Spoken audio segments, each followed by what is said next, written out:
소리가 먼저였습니다. 남편의 휴대폰에서 흘러나오는 목소리. 낯선 여자 목소리가 아니었습니다. 더 나빴습니다. 남편의 목소리였습니다. 이번 주 토요일이면 끝나. 그러면 우리 둘 다 자유야. 저는 그 자리에 굳어버렸습니다.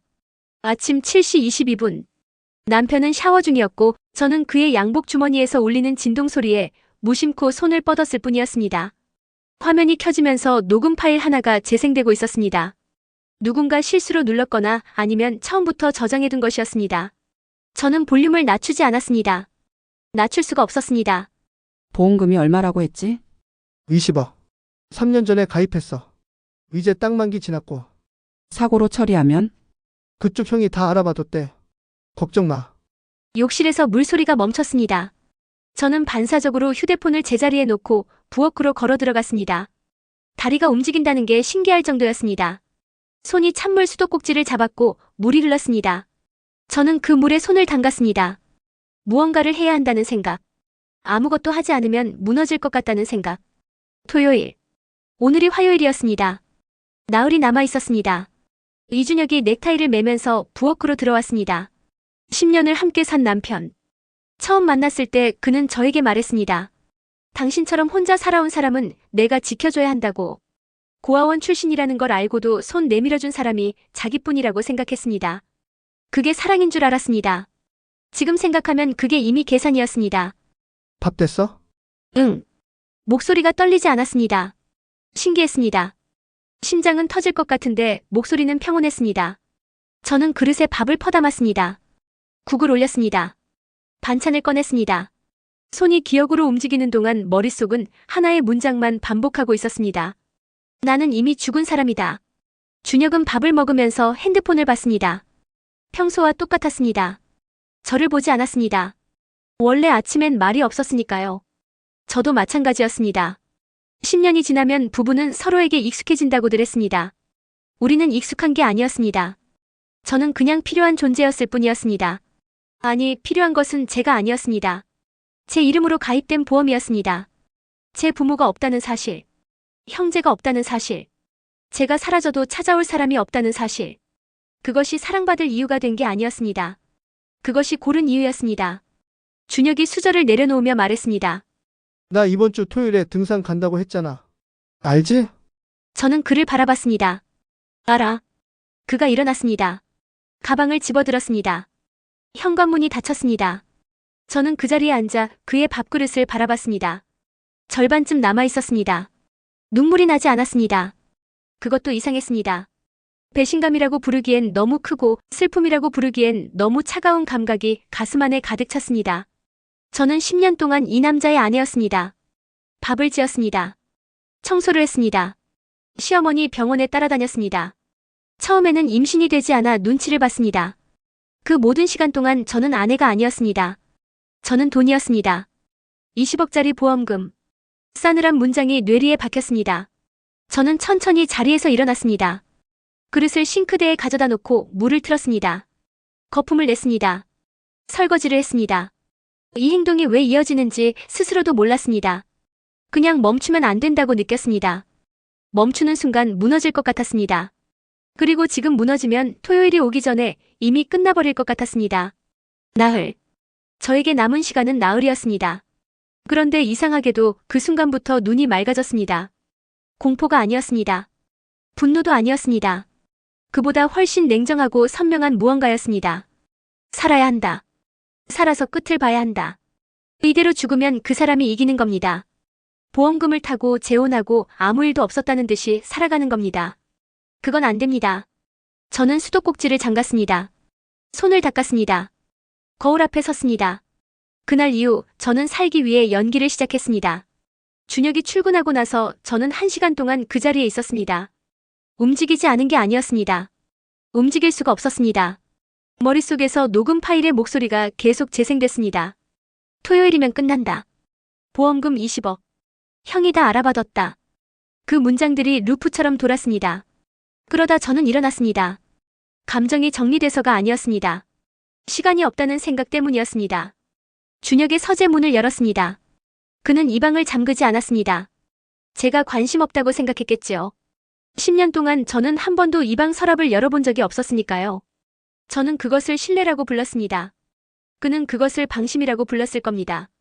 서랍 안에 보험 증서가 3개 있었습니다. 첫 번째, 사망보험. 수익자 이준혁. 가입일 3년 전. 보험금 10억. 두 번째, 상해 사망특약. 사고 시 추가 지급. 10억. 세 번째, 실비 보험인척 끼워 넣은 사망담보. 2억. 합산 22억이었습니다. 녹음에서 들은 숫자보다 오히려 많았습니다. 저는 증서를 내려다보다가 천천히 제자리에 내려놨습니다. 손이 떨렸지만 표정은 굳혔습니다. 울면 안 됩니다. 지금 무너지면 아무것도 못합니다. 그날 오후 그의 휴대폰 클라우드에 백업된 파일을 확인했습니다. 비밀번호는 우리 결혼기념일이었습니다. 그것도 계산이었을 겁니다. 의심받지 않으려는 연출. 저는 파일 목록을 스크롤했습니다. 그리고 찾았습니다. 통화 녹음이 9개. 날짜는 2달 전부터였습니다. 2달 전부터 설계하고 있었습니다. 파일 하나를 열었습니다. 여자 목소리가 먼저 나왔습니다. 브레이크 쪽은 확인됐어? 내리막 구간 들어서기 전에 유압 라인 건드리면 된대. 티 안 난다고 했어. 수면제는? 저번에 처방받은 거 모아뒀어. 전날 밤에 먹이면 반응 느려진대. 저는 재생을 멈췄습니다. 손가락이 차가워졌습니다. 브레이크, 수면제, 내리막. 이건 분노를 넘어선 무언가였습니다. 이 사람은 저를 없애기 위해 순서를 짜고 방법을 골랐습니다. 산에 가자고 할 참이었겠지요. 드라이브 어때? 한번 다녀오자. 그렇게 말했을 겁니다. 저는 좋다고 했겠지요. 의심도 안 하고. 그 여자가 누구인지는 이름 석자가 뜨기 전부터 알았습니다. 정수연. 준혁 회사 동료. 명절 때 한 번 본 적 있었습니다. 조용하고 단정한 인상이었습니다. 저에게 웃으며 인사했습니다. 오래 사귄 것 같다는 느낌. 그때는 그냥 넘겼습니다. 이제는 전부 이해됐습니다. 저는 파일을 내 핸드폰으로 옮겼습니다. 클라우드 접속 기록이 남지 않도록 설정을 돌려놨습니다. 서재를 나왔습니다. 문을 처음처럼 닫았습니다. 저녁에 준혁이 돌아왔습니다. 오늘 뭐 했어? 집에 있었지. 뭐? 그가 소파에 앉으며 리모컨을 집었습니다. 저는 부엌에서 국을 끓였습니다. 그의 뒤통수를 바라봤습니다. 저 사람이 제 남편이었습니다. 저 사람이 제 죽음을 설계하고 있었습니다. 저 사람이 10년 동안 제 옆에 있었습니다. 혐오라는 감정이 이렇게 생긴 줄 처음 알았습니다. 뜨겁지 않았습니다. 차갑고 선명하고 바닥까지 내려가는 감각이었습니다. 밥 다 됐어? 조금만. 밥을 차렸습니다. 마주 앉았습니다. 준혁은 먹으면서 내일 일정 얘기를 했습니다. 출장이 어떻고 회의가 어떻고. 저는 고개를 끄덕였습니다. 웃지는 않았습니다. 웃을 수가 없었습니다. 하지만 울지도 않았습니다. 식사가 끝나고 준혁이 그릇을 제 쪽으로 밀었습니다. 습관이었습니다. 10년 동안 한 번도 설거지를 한 적 없는 사람. 그날따라 그 행동이 유난히 또렷하게 보였습니다. 저는 그릇을 받았습니다. 싱크대 앞에 섰습니다. 왜 이랬을까는 더 이상 묻지 않기로 했습니다. 그 대답을 들어봤자 살아나는데 아무 도움이 안 됩니다. 대신 물어야 할 게 생겼습니다. 어떻게 살아남을 것인가? 이 싸움은 감정으로 하면 내가 죽습니다. 수요일 아침 저는 경찰서에 갔습니다. 준혁이 출근하고 나서 1시간이 지난 뒤였습니다. 녹음 파일을 저장한 휴대폰을 가방 깊숙이 넣고 집을 나왔습니다. 버스를 탔습니다. 창밖을 보지 않았습니다. 이 선택이 맞는 건지 틀린 건지 그것조차 판단이 안 됐습니다. 다만 가만히 있으면 토요일이 온다는 건 알았습니다. 형사는 강민준이었습니다. 40 중반쯤 돼 보이는 남자. 말수가 적고 표정이 단단했습니다. 제가 녹음 파일을 틀었을 때 그는 메모를 했습니다. 멈추지 않고 끝까지 들었습니다. 언제 접수하셨어요? 오늘 처음 왔습니다. 토요일이 며칠 남았죠? 사흘이요. 그가 펜을 내려놓았습니다. 도망가실 생각은 없으세요? 저는 잠깐 생각했습니다. 도망. 어디로요? 부모도 없고 형제도 없고 10년을 이 결혼 안에서만 살았습니다. 제 이름으로 된 통장에는 준혁이 주는 생활비만 들어있었습니다. 도망가봤자 잡힐 거리 안에 있는 겁니다. 도망은 없습니다. 강 형사가 저를 봤습니다. 처음으로 표정이 조금 바뀌었습니다. 그럼 한 가지 방법이 있어요. 쉽지는 않아요. 현행범 체포. 계획대로 토요일 등산을 가되 실제로 사고가 시도되는 순간에 형사들이 들어오는 방식이었습니다. 위치 추적 장치를 몸에 부착하고 저는 아무것도 모르는 척 움직여야 했습니다. 차에 타고 산에 오르고 준혁이 행동을 개시할 때까지 기다려야 했습니다. 그때까지 제가 살아있어야 하는 거잖아요. 그래서 어렵다는 겁니다. 저는 손을 무릎 위에 올렸습니다. 손바닥이 차가웠습니다. 아들 생각이 났습니다. 5살 이서. 지금 시어머니 집에 있는 아이. 준혁과 저 사이에서 태어났지만 제 살덩이였습니다. 제가 죽으면 그 아이는 살인자의 아들로 자랍니다. 아니면 저를 스스로 사고로 죽은 엄마로 기억하며 자랍니다. 둘 다 안 됩니다. 알겠습니다. 강 형사가 서류를 꺼냈습니다. 한 가지 반드시 지켜야 해요. 절대 티내면 안 됩니다. 준혁 씨가 눈치채면 계획이 앞당겨질 수 있어요. 금요일 전에 움직일 수도 있다는 뜻입니다. 알고 있었습니다. 그게 가장 무서운 부분이었습니다.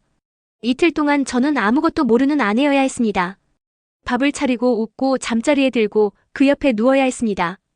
저를 죽이려는 사람 옆에서. 위치 추적 장치는 작았습니다. 물에 지어 안쪽에 붙이는 방식이었습니다. 강 형사가 설명하는 동안 저는 그것을 손에 쥐고 바라봤습니다. 이게 제 목숨줄이었습니다. 이 작은 게. 준비됐어요? 아니요. 그가 조금 멈췄습니다. 그래도 할 거예요? 네. 집으로 돌아오는 버스 안에서 저는 창문에 이마를 기댔습니다. 바깥 풍경이 흘러갔습니다. 평범한 목요일 오전이었습니다. 사람들은 커피를 들고 걸었고 아이들은 학교에 가고 있었습니다. 아무도 저를 보지 않았습니다. 저는 그 안에 있었지만 완전히 다른 시간대에 있는 것 같았습니다. 죽지 않으려면 죽는 연기를 해야 했습니다. 준혁이 설계한 대로 산에 올라야 했습니다. 그가 원하는 자리에 서야 했습니다. 그가 움직일 때까지 기다려야 했습니다. 그 순간이 오기 전에 제가 먼저 무너지거나 들키거나 두려움에 발이 묶이면 끝이었습니다. 현관문을 열었습니다. 집안이 조용했습니다. 저는 가방을 내려놓고 소파에 앉았습니다. 추적 장치를 꺼내 손바닥에 올려놨습니다. 토요일 나는 직접 죽으러 갑니다. 토요일 아침이 왔습니다. 준혁은 일찍 일어났습니다. 샤워를 하고 등산복을 입고 거울 앞에서 머리를 정리했습니다. 평소보다 기분이 좋아 보였습니다. 콧노래까지는 아니었지만 어깨가 가벼워 보였습니다. 저는 그 모습을 부엌에서 바라봤습니다. 저 사람이 오늘을 얼마나 기다렸는지 표정이 다 말해주고 있었습니다. 밥은 됐어? 간단하게 먹자. 등산이니까. 그가 식탁에 앉았습니다. 저도 앉았습니다. 토스트를 먹었습니다. 마주 앉아 아무 말 없이 먹는 아침. 10년 동안 반복해온 장면인데 오늘은 전혀 다른 식탁이었습니다. 저는 그의 손을 봤습니다. 그 손이 무엇을 계획했는지 알고 있었습니다. 시선을 내렸습니다. 차에 탔습니다. 산으로 가는 길은 한적했습니다. 평일도 아니고 이른 아침이라 차가 많지 않았습니다. 창밖으로 나무들이 빠르게 지나갔습니다. 준혁은 음악을 틀었습니다. 잔잔한 곡이었습니다. 저는 그게 오히려 더 섬뜩했습니다.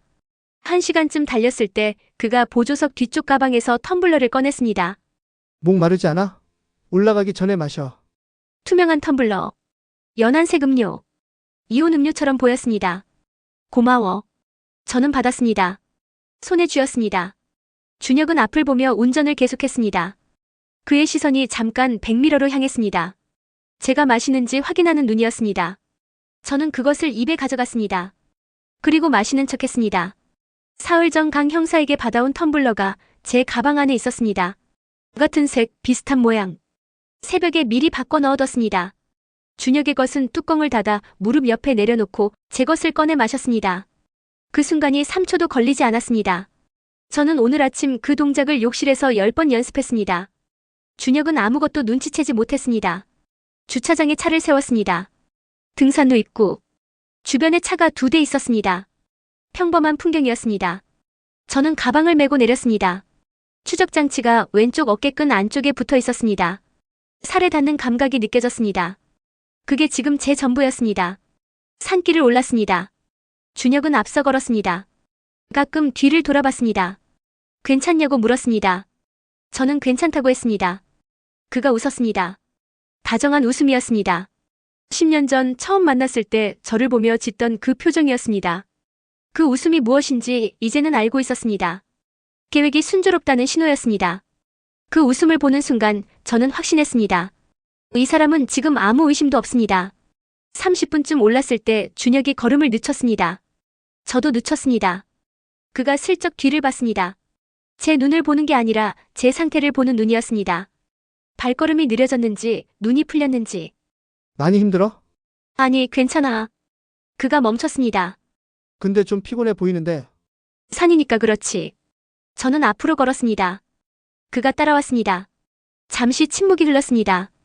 그러다 그가 다시 입을 열었습니다. 혜진아, 아까 음료 다 마셨어? 목소리가 조금 달라졌습니다. 다정함이 빠지고 뭔가를 재는 톤이었습니다. 저는 걸으면서 대답했습니다. 응. 다 마셨는데. 그래. 별 이상 없어? 저는 그 자리에서 멈췄습니다. 천천히 돌아섰습니다. 준혁의 얼굴을 정면으로 봤습니다. 그는 표정을 관리하려 했지만 눈이 먼저 흔들렸습니다. 이상하다니요. 왜요? 제가 졸려야 했나요? 침묵이 산 위에 내려앉았습니다. 준혁의 입이 열리지 않았습니다. 저는 그를 봤습니다. 이 사람이 처음으로 저를 제대로 보고 있었습니다. 아내가 아니라 상대방으로. 그때였습니다. 산 아래에서 사이렌 소리가 올라오기 시작했습니다. 사이렌이 가까워졌습니다. 준혁이 뒤를 돌아봤습니다. 산 아래에서 제복이 보이기 시작했습니다. 그의 얼굴이 굳었습니다. 저는 그 표정을 똑바로 봤습니다. 계획이 무너지는 순간을 처음 인식하는 사람의 얼굴이었습니다. 그가 뛰었습니다. 옆 사면으로 몸을 틀었지만 세 걸음도 못 갔습니다. 숲을 뒤에서 형사 둘이 나왔습니다. 강민준 형사가 그 뒤에 있었습니다. 준혁은 잡혔습니다. 허탈하게, 너무 쉽게 잡혔습니다. 10년을 설계한 사람치고는 초라한 마지막이었습니다. 수갑이 채워지면서 그가 저를 돌아봤습니다. 혜진아, 나는 어쩔 수 없었어. 빚이 얼마인지 알아? 너한테 말 못한 게 얼마나 많은지 알아? 나도 이러고 싶지 않았다고. 저는 그에게 다가가지 않았습니다. 어쩔 수 없으면 저한테 말했어야죠. 죽이려 하면 안 됐잖아요. 그게 전부였습니다. 더 하고 싶은 말이 없었습니다. 울음도 나오지 않았습니다. 10년의 결혼이 산 중턱에서 끝났습니다. 저는 그것을 바라보면서 생각보다 담담했습니다. 이미 화요일 아침에 다 끝났던 것인지도 모릅니다. 강 형사가 제 옆에 섰습니다. 괜찮아요? 네. 고맙습니다. 준혁은 경찰차에 실렸습니다. 저는 산 아래로 내려왔습니다. 재판은 6달이 걸렸습니다. 살인 미수, 보험 사기 공모. 정수연도 함께 기소됐습니다. 준혁은 끝까지 어쩔 수 없었다는 말을 반복했습니다. 빚 때문이었다고, 다른 방법이 없었다고. 판사는 그 말을 증거로 채택하지 않았습니다. 징역 12년이 선고됐습니다. 저는 선고날 법정에 있었습니다. 방청석 맨 끝자리에 앉아 있었습니다. 준혁이 선고를 듣는 순간 고개를 숙였습니다. 저는 그 뒷모습을 봤습니다. 아무 감정도 아니었습니다. 미움도 아니고 안도도 아니었습니다. 그냥 끝이었습니다. 이혼은 그보다 먼저 끝났습니다. 도장을 찍던 날 손이 떨렸습니다. 슬퍼서가 아니었습니다. 10년이 종이 한 장으로 정리된다는 사실이 낯설어서였습니다. 이 결혼 안에서 저는 아무것도 쌓지 않았습니다. 남편 명의의 집, 남편 명의의 차, 남편 카드로 살던 생활. 이혼하고 나서 제 이름으로 된 건 통장 잔액 300만 원이 전부였습니다. 이서를 데리고 고시원에 들어갔습니다. 5살짜리 아이와 고시원 방에서 첫날 밤을 보냈습니다. 이서는 모든 게 낯선 듯 두리번거리다가 제 품에 안겼습니다. 저는 그 아이의 머리를 쓰다듬었습니다. 이 아이 때문에 토요일 아침 그 산에 올라간 겁니다. 이 아이 때문에 무너지지 않은 겁니다.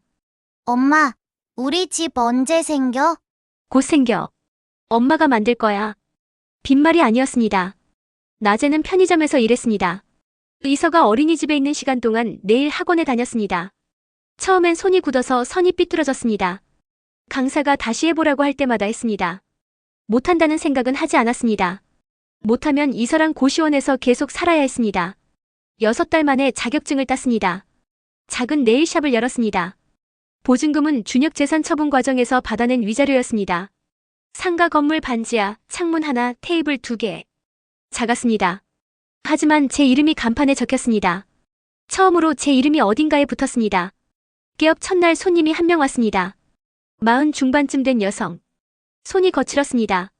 오래 일한 사람의 손이었습니다. 저는 그 손을 잡고 작업했습니다. 손톱 하나하나에 집중했습니다. 끝나고 나서 손님이 말했습니다. 손이 참 따뜻하네요. 저는 웃었습니다. 오랜만에 얼굴에 힘을 주지 않은 웃음이었습니다. 모든 것을 잃었습니다. 집도 남편도 10년도. 하지만 이상하게도 그 반지하 가게 안에서 저는 처음으로 제자리에 서 있는 것 같았습니다. 누군가의 아내가 아니라, 누군가의 며느리가 아니라, 그냥 저로서. 이서가 가게 앞에서 그림을 그리고 있었습니다. 저는 창문 너머로 그 아이를 봤습니다. 햇빛이 아이의 어깨에 내려앉아 있었습니다. 고아원에서 자란 저는 늘 혼자였습니다.